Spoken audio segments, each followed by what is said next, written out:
WENY Political Analyst Dr. Jim Twombly joining us remotely this week. Jim, today we are talking about Senator Kyrsten Sinema becoming an independent. Last week, with the election of Senator Raphael Warnock to a full term, it appeared in the political world that Democrats had won a solid 51-49 margin in the U.S. Senate.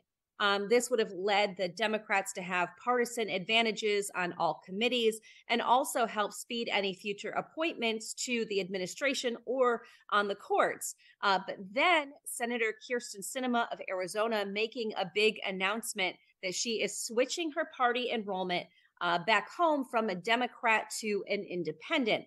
So, Jim, for a number of hours following the announcement in the pundit world and in Washington, they seem to be running around with their hair on fire, so to speak, that Democrats may have just lost control of the Senate. So is that concern justified? Well, in the short run, some mild concern was justified using the details until the details of what Sinema was doing became clearer. While Sinema is leaving the Democratic Party as a voter, she is still sort of caucusing with them. She asked Majority Leader Schumer if she could keep her committee assignments if she did become an independent. He agreed to that. Sinema also appeared to have indicated she will continue to vote with the Democrats on organizing issues, which is important to their keeping control of committees and the overall agenda.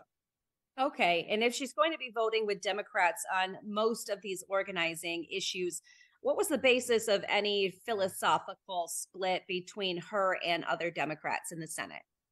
Well, she differs from Democrats primarily when it comes to tax policy. She has not supported the efforts by Democrats to roll back the Trump tax cuts for the wealthy and for large corporations. Many of the provisions of COVID relief efforts and the Inflation Reduction Act supported by senators like Elizabeth Warren and Bernie Sanders had to be dropped in order to gain her support.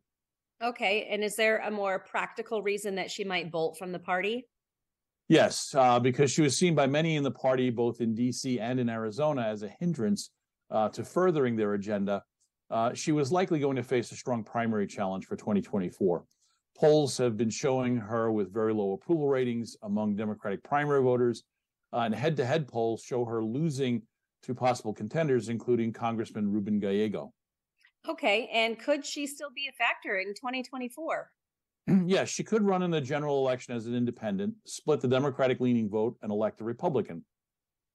Of course, the Biden administration could try to entice her away from such a run and offer her a job in the administration or appoint her to be an ambassador. Now, that's doable because there's a new Democratic governor in Arizona who would appoint the temporary replacement.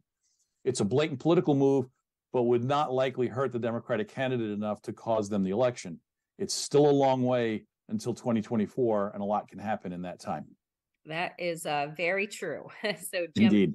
thank you for joining us remotely today and breaking down this latest development in the U.S. Senate. And we hope you are feeling better, and we'll perhaps see you back in studio soon.